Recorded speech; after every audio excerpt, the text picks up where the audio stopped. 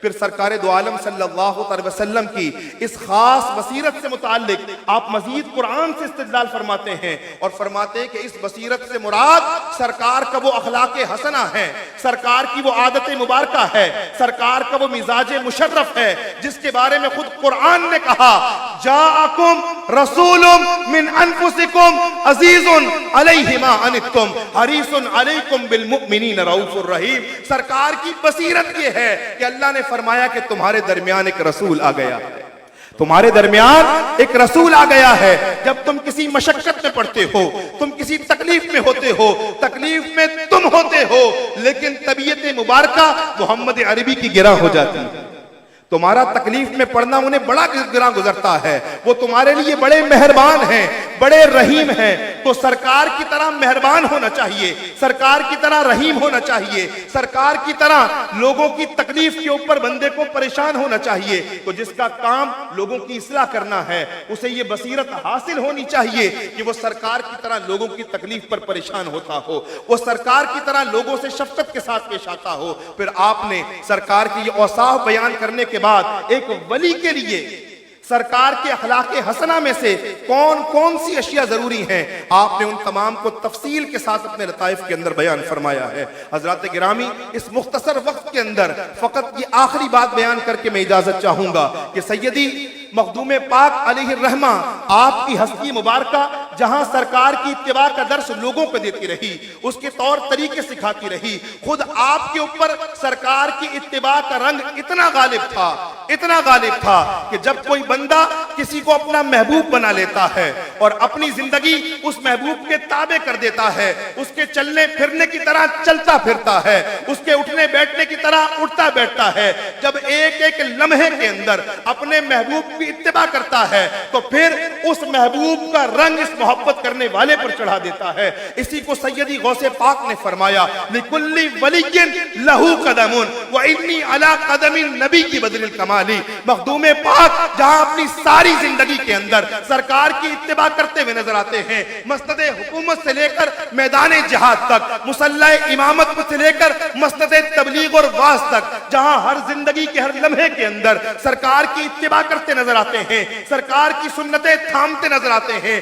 اللہ تبارک و تعالیٰ نے سرکار کی اتباع کے اتنے لزوم کے بعد آپ کو یہ درجہ عطا فرمایا کہ آپ کی کرامتوں کے اندر بھی سرکار کے معجزات کی اتباع اور جھلک کو اللہ نے پیدا فرمایا۔ سبحان اللہ، سبحان اللہ، ماشاءاللہ۔ آپ کی کرامتوں کے اندر اللہ تبارک و تعالیٰ نے سرکار کے معجزات کی جھلک کو رکھ دیا ہے۔ حضرت ابو ذر غفاری رضی اللہ تعالیٰ عنہ بیان کرتے ہیں کہ میں سرکار کو ایک مرتبہ اکیلے پا کر سرکار کے پاس چلا گیا، سرکار اکیلے بیٹھے ہوئے تھے، میں جب گیا تو تھوڑی دیر کے بعد سیدنا ابوبکر صدیق رضی اللہ تعالیٰ عنہ تشریف لائے، اس کے بعد سیدنا فاروق اعظم رضی اللہ تعالیٰ عنہ تشریف لائے، اس کے بعد سیدنا عثمان غنی رضی اللہ تعالیٰ عنہ تشریف لائے۔ سرکار ایک چھوٹے سے ٹیلے پر تشریف فرما تھے، سرکار کے سامنے 7 یا 9 کنکریاں موجود تھی، سرکار نے ان کنکریوں کو اپنے ہاتھ میں اٹھایا، اپنی مٹھی کے اندر لیا۔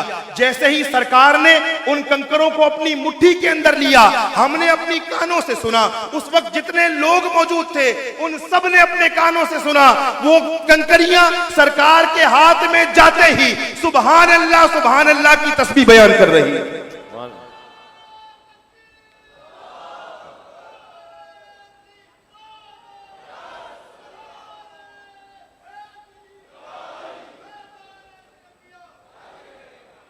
پھر سرکار نے وہ کنکریاں اٹھا کر سیدنا ابوبکر کو دی، ان کے ہاتھ میں آ کر بھی وہ کنکریاں تسبیح کرنے لگیں۔ اس کے بعد سیدنا عمر رضی اللہ تعالیٰ عنہ کے ہاتھ میں دی، ان کے ہاتھ کے اندر بھی وہ تسبیح بیان کرنے لگیں۔ اس کے بعد سیدنا عثمان غنی کے ہاتھ میں دی گئی، ان کے ہاتھ کے اندر بھی وہ کنکریاں تسبیح بیان کرنے لگیں۔ حضرت سمرہ رضی اللہ تعالیٰ عنہ بیان کرتے ہیں کہ آقا کریم صلی اللہ علیہ وسلم نے ارشاد فرمایا انی لعارف حجرا بمکہ کان یسلم علی قبل ان ابعث۔ اے لوگوں، میں مکے کے اس پتھر کو آج بھی جانتا ہوں کہ اعلان نبوت سے پہلے میں جب بھی اس پتھر کے سامنے سے گزرتا تھا وہ پتھر مجھ پر درود و سلام پیش کیا کرتا تھا۔ اللہ،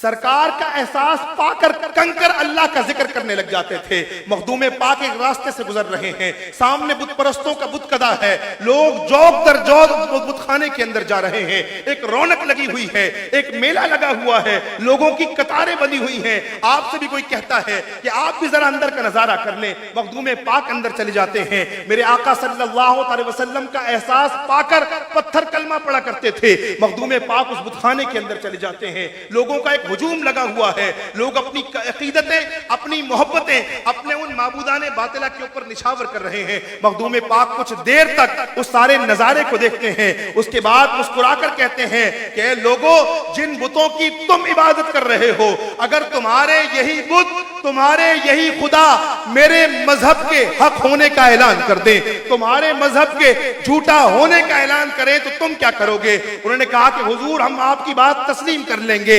اس کے بعد مخدوم پاک جس بت کی جانب اشارہ کرتے تھے, پتھر کا بت پکار اٹھتا تھا, لا الہ الا اللہ محمد الرسول اللہ, انی اشہد ان محمدن نبی اللہ, اللہ کے سوا کوئی معبود نہیں, میں پتھر کا بت یہ گواہی دیتا ہوں کہ محمد عربی اللہ کے رسول ہیں.